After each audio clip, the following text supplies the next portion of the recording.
Hi, I'm Paul, and I used to struggle with retaining the knowledge I gained from reading books. That is until I discovered a new solution, Obsidian. In today's video, I'm excited to share with you how Obsidian transformed my book note-taking process, turning scattered, overwhelming thoughts into structured, organized information. Join me as I unreveal the secrets behind mastering book note-taking with Obsidian. Say goodbye to forgetfulness once and for all.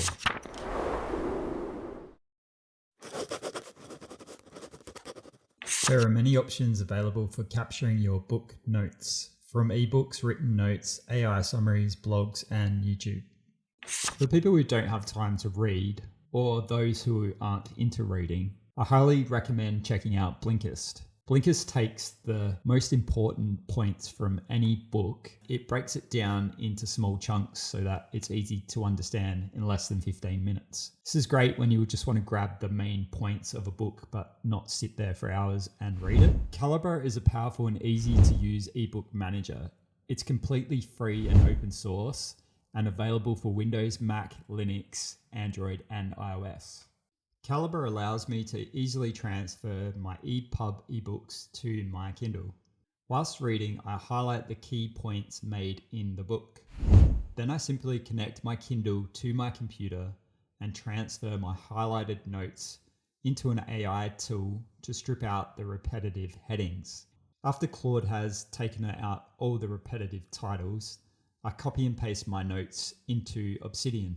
From there, I start formatting them into an easy to read format that makes sense. I'll use a book notes template for capturing my notes into Obsidian.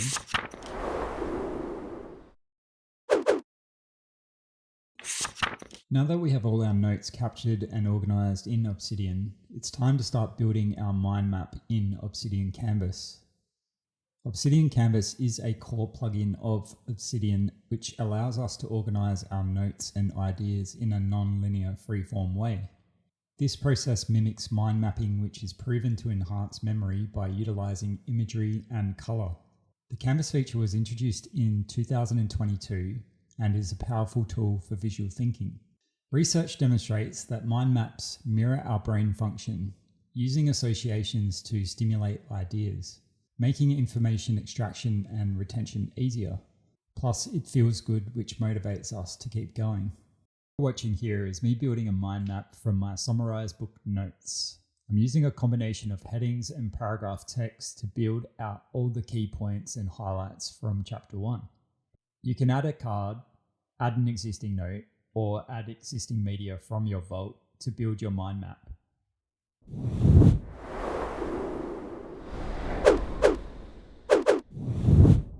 Once you have all your mind maps created, you can use the grouping feature in Obsidian to easily group and move around your notes.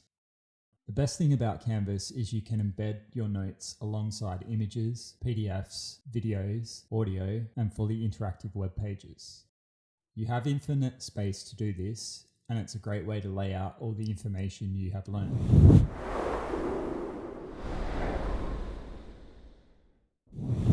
Inside Obsidian, on the left-hand side, I have a canvas of Ali Abdul's Feel Good Productivity, how to do more of what matters to you.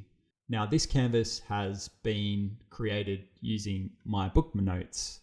And you can see here in my book template, I've got a list of my properties for this particular book. I read this book as a paperback.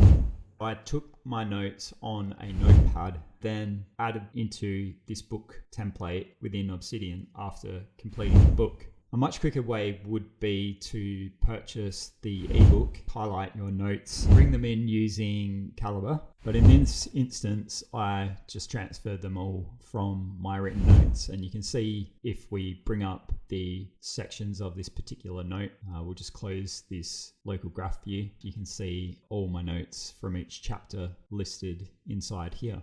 So if we bring up the local graph view again, you can see all the different notes that are linked or created from reading this book. So I've linked it to existing notes within my vault, such as discipline and mindset, productivity, success. There's also a few tools, concepts the 10-10 rule. We've also got the Odyssey plan, the spotlighting effect,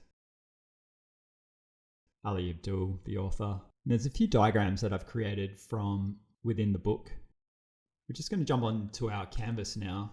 I'm just going to zoom out. We're going to go cover chapter 1, which is play. We'll zoom in and we'll look at chapter 1. If we turn work into play to get better results, then play holds the key to true productivity. Life is stressful and play makes it fun.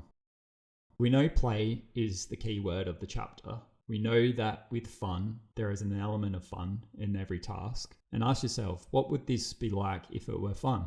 Ali goes on to say, if we create an adventure, choose our character, there's 8 play personalities that we can choose from. The 8 play personalities are collector, competitor, explorer, creator, storyteller, joker, director. We learn to use these play personalities to enjoy the process, not the outcome, and we're more likely to enjoy the task. For play to flourish, we need to create an environment that the stakes are low and it fosters relaxation. So how do we do this? Well, we can embrace curiosity because that allows us to remember better, to focus longer, to discover something new and amazing along the way. And we can do that by thinking of life as a series of side quests. And by doing this, it makes us feel good. If we look up here, we can see that failure is mentioned within the first chapter. And Ali suggests that humans are hugely impacted by negative consequences. And that makes us afraid of failure, even when we don't need to be. No failure is a failure. It's just an invitation to try something new. So by creating an environment that fosters relaxation, we lower the stakes. We approach work with less seriousness and more sincerity. If we don't be serious and we be more sincere, then we don't feel like work is draining or overwhelming.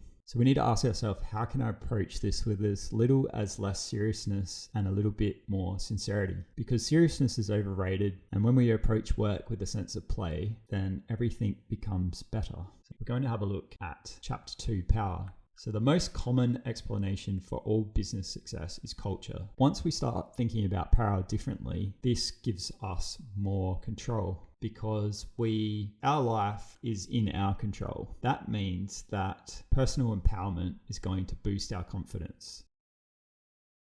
And by believing we can boost our confidence, it helps us do better and it makes us feel good. Believing you can is the first step and making sure you actually can, but also realizing that your job is in your control and your life is in your hands. So decisions about your future are yours alone. Power isn't something that we exert on other people. And the more you do something, the greater your sense of control. So most of us are motivated by extrinsic or intrinsic motivations or desires. Intrinsic motivation, reward and punishment, social approval and performance goals, whereas intrinsic are self-fulfillment, curiosity and learning, personal growth. Ali talks about the proteage effect. People who teach a subject learn the material better. He who teaches learns. You don't need to be a guru, you just need to be a guide. The Shoshin approach is a state of mind in which we approach every task and situation with a curiosity, openness and humility of a beginner, because a beginner is more willing to try things out even though they might fail. Our experiences make us set in our ways, and Shoshin shows us to see things afresh. Beginners are more willing to make mistakes, which is what's needed to learn. And power is a scary word, and it doesn't have to be.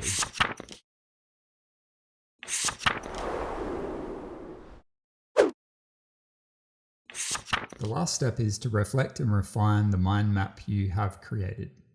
Read over all your notes and use your new visual space for enhancing your memory and recall.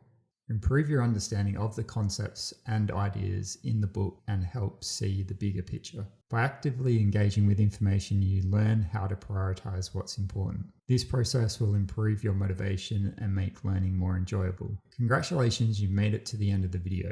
If you'd like to see more videos like this, please leave some feedback in the comments section. Thank you for watching, and I'll see you in the next video.